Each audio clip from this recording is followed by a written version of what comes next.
Halo adik-adik, kembali lagi dengan saya Deden Miftahul Hidayat di channel DMH Medical.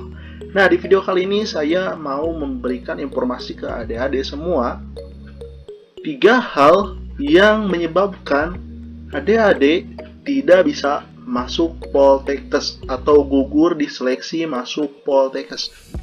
Nah, apa saja itu? Namun sebelumnya, kakak ada informasi untuk adik-adik semua. Buat adik-adik yang ingin masuk Poltekkes dan sedang persiapan ujian tulis masuk Poltekkes atau persiapan untuk PMDV atau portofolio, sekarang sudah dibuka pendaftaran seminar nasional dan tryout masuk Poltekkes 2021. Nah, jadi di sana nanti akan diberikan bimbingan mengenai cara masuk Poltekkes dan mendapat beasiswa. Kemudian juga ada soal asli si Mama dan si Venmaru, serta soal psikotes yang telah diujikan dari tahun-tahun sebelumnya, sehingga prediksinya akan sangat akurat. Maka dari itu, buat adik-adik yang berminat untuk membeli tiket masuk seminar atau soal asli si Mama dan psikotes, silahkan adik-adik bisa hubungi nomor WA kakak di bawah ini atau klik link WhatsApp yang ada di deskripsi ya. Nah, langsung saja sekarang kakak akan membahas tentang 3 hal yang menyebabkan Anda gugur di seleksi masuk Poltekkes. Ayo, apa saja itu? Langsung saja tanpa tunggu waktu lama. Yang pertama, yaitu pendaftar tidak memenuhi persyaratan pendaftaran. Apa saja persyaratan pendaftaran untuk jalur VMDV dan si Mama?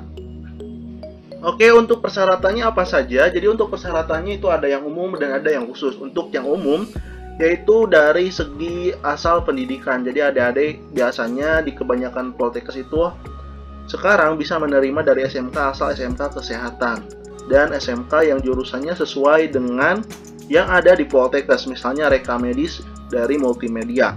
Nah, di sini saya mau jelasin dari persyaratannya, yaitu lulusan tahun 2021, SMU, SMA, MA, SMK, IPA, jurusan IPS, atau jurusan SMK.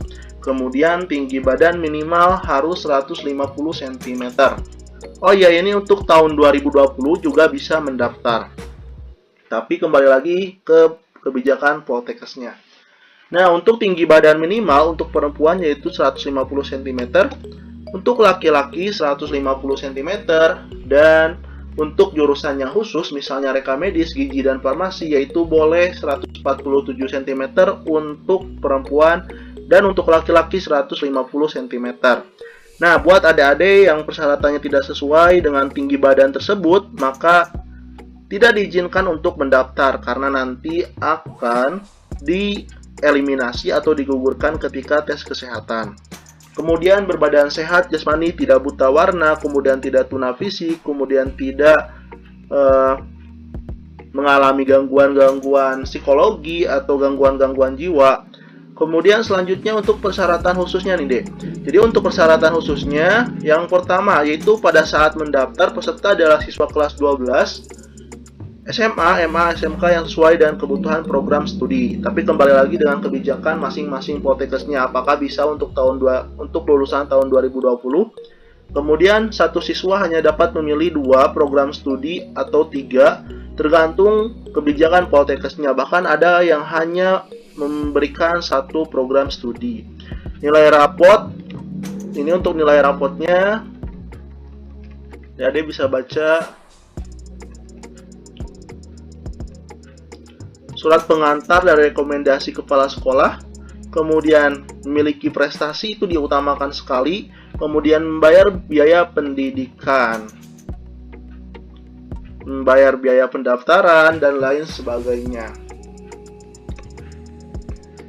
Nah, jadi yang paling penting itu yang tadi, yaitu tinggi badan dan kesehatan adik-adik. Jadi harus dijaga sekali, apalagi nanti pas tes kesehatan dari paru-paru, kemudian dari yang tidak pernah hamil, kemudian dari buta warna, tadi sudah dijelaskan, itu sangat penting sekali dan sangat-sangat menentukan kelulusan. Kemudian kita lanjut dengan yang kedua. Yang kedua, yaitu memberikan keterangan palsu. Nah, tidak hanya alamat palsu yang dipopulerkan oleh Ayu Ting Ting, adik-adik yang memberikan keterangan palsu juga nantinya akan digugurkan di seleksi masuk Poltekkes. Misalnya, adik-adik berumur 28 tahun, sedangkan di Poltekkes maksimal yang daftar itu 27 tahun. Kemudian adik-adik menggelapkan umur adik-adik supaya 27 tahun. Maka dari itu, jika terbukti adik-adik memberikan keterangan palsu, maka otomatis adik-adik akan digugurkan. Atau misalnya adik-adik tidak mempunyai prestasi, kemudian minjam prestasi orang lain untuk dicantumkan, maka itu juga akan digugurkan. Maka dari itu, janganlah memberikan keterangan palsu. Karena apa? Karena efeknya nanti akan menggugurkan di seleksi masuk Poltekkes ini. Kemudian yang ketiga, berkas yang digunakan tidak sesuai dengan persyaratan. Misalnya, ketika adik-adik mengupload atau menginput persyaratan-persyaratan yang disiapkan, misalnya adik-adik mengupload prestasi adik-adik, misalnya prestasinya prestasi di kelas, adik mendapat ranking 1, kemudian adik-adik upload di website atau di Poltekkes yang adik-adik tuju. Tetapi padahal di persyaratannya prestasinya itu harus minimal tingkat kabupaten, bukan tingkat sekolah. Hingga akhirnya portofolio adik-adik nanti akan digugurkan dan otomatis adik-adik kemungkinan itu tidak bisa lolos. Maka dari itu penting sekali adik-adik untuk jujur dan sesuaikan berkas adik-adik dengan berkas yang adik punya gitu.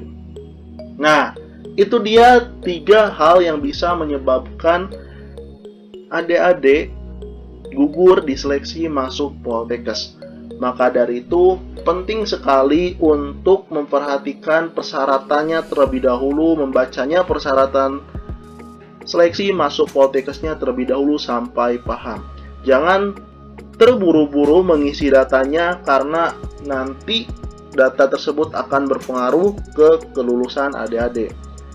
Tetap bersabar dan perbanyak berdoa. Semoga yang menonton video ini semuanya bisa masuk Poltekkes tujuannya. Nah, itu dia video kali ini. Terima kasih yang sudah menonton. Sampai jumpa kembali di video selanjutnya.